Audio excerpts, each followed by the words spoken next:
Selamat sore, salam sejahtera, salam sehat untuk semuanya. Semoga tradingnya lancar dan profit.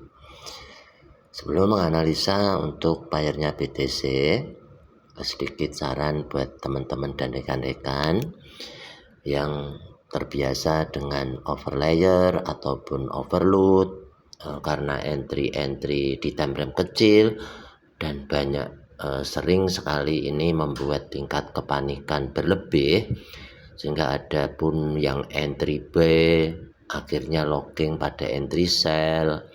Nah, ini tidak menyarankan ada dua posisi yang katakanlah bersamaan atau di satu akun.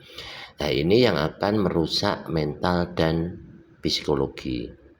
Ada buy ataupun ada sell. Jadi ini adalah bentuk di mana kita kurang yakin dengan analisanya sendiri, mudah terpengaruh dengan orang lain ataupun mudah terpengaruh dengan obrolan-obrolan di dalam grup.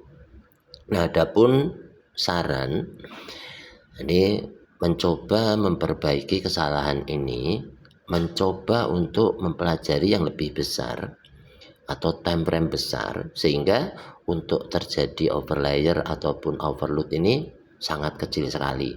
Ini bukan bicara tentang modal besar ataupun modal kecil, akan tetapi dengan ilmu yang besar insya Allah akan menghasilkan. Jadi jika besar, modal besar itu butuh berapa, jika kecil, modal kecil itu berapa. Jika kita mendengar di luar sana banyak yang loss sekian juta atau sekian ratus juta ataupun sekian M, itu banyak sekali.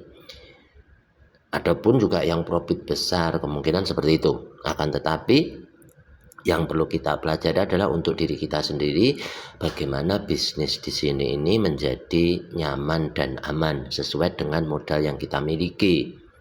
Artinya tugas trader itu hanya mencari di mana boleh entry dan tidak boleh entry sesuai dengan kapasitasnya sendiri, sesuai dengan equity. Jadi tidak perlu mengikuti entry-nya orang lain sehingga mental kita ini akan menjadi mudah goyah. Nah, market kurang lebihnya seperti ini. Jika kita paham marketnya seperti ini, maka kita nggak perlu alat bantu, itu nggak apa-apa. Adapun ketika kita membutuhkan alat bantu, mesti paham benar fungsi ataupun peranan dari alat bantu ini. Nah, contoh sederhana ketika kita ingin mengetahui mana atas mana bawah, sederhananya kita boleh menggunakan Bollinger Band. Nah, jadi ini yang mesti kita ikuti, bahwa alat bantu ini adalah kita yang pasang mesti paham bagaimana cara penggunaannya. Alat bantu ini bisa mengetahui atau mengawal pergerakan market ini, memberikan bahwa mana bawah mana atas itu sangat nampak sekali dengan adanya jangkauan pada top BB maupun low BB. Selanjutnya middle BB adalah batas tengah, di mana batas tengah ini adalah batas perubahan arah. Nah, selanjutnya untuk mengetahui trennya, kita boleh menambahkan pada moving average MA50, di mana MA50 ini sebagai media tren, sehingga harus ditempatkan pada titik ataupun time frame yang benar, yang akan dijadikan acuan untuk setiap hari ataupun pondasi dasar dari kita mempelajari market. Sehingga akan banyak istilah muncul dengan bahasa-bahasa yang lain-lain. Contoh salah satunya adalah kita cukup entry mengikut media trend, entry tidak boleh melawan tren, contohnya seperti itu. Nah, ketika kita paham time frame besar, artinya kita akan mempunyai tingkat kehati-hatian yang sangat tinggi, bahwa trading tidak perlu setiap hari. Artinya di setiap hari kita mesti membuka time frame-nya daily.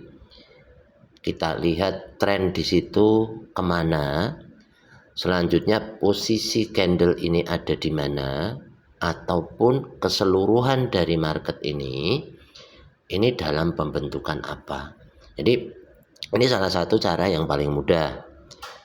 Poinnya di situ adalah entry jangan melawan tren. Nah, apabila kita tidak ingin terjadi overlayer, maka kita boleh melihat time frame besar di atasnya. Contoh, kita bisa melihat apa yang berlaku pada weekly. Nah, ketika kita melihat pada weekly, ini sangat nampak perjalanan di sini memberikan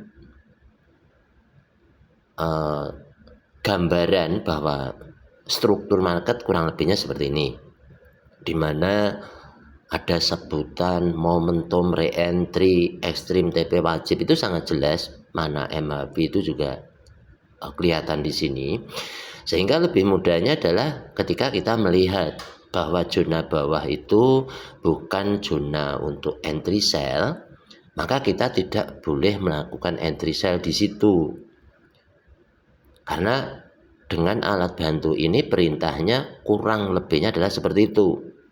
Jadi kalau sudah sampai bawah kita tidak boleh entry sell, maka kita nggak perlu melakukan entry sell di bawah.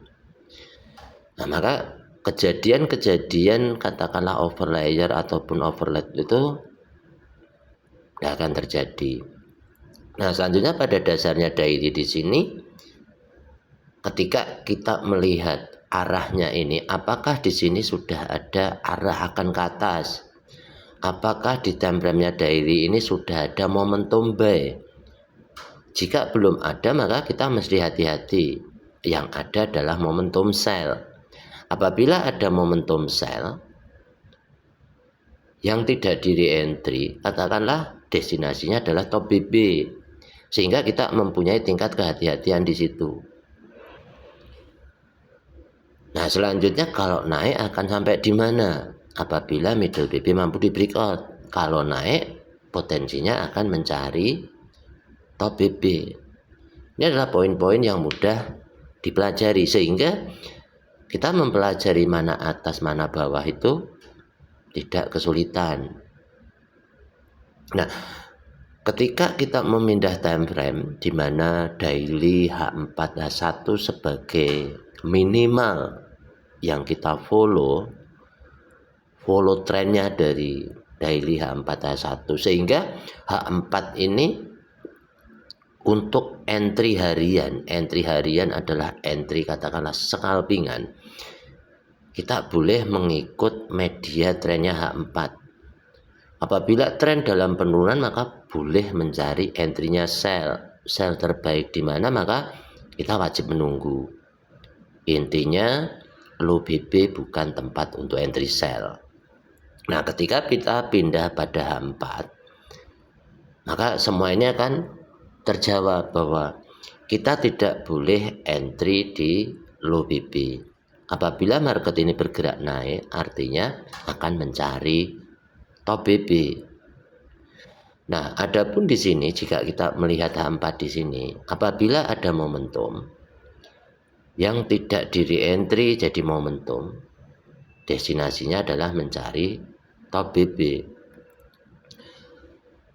Nah, di sini misalkan kita sampai ingin melakukan entry-nya sell, intinya mesti paham bahwa simbol sell itu adalah candle merah.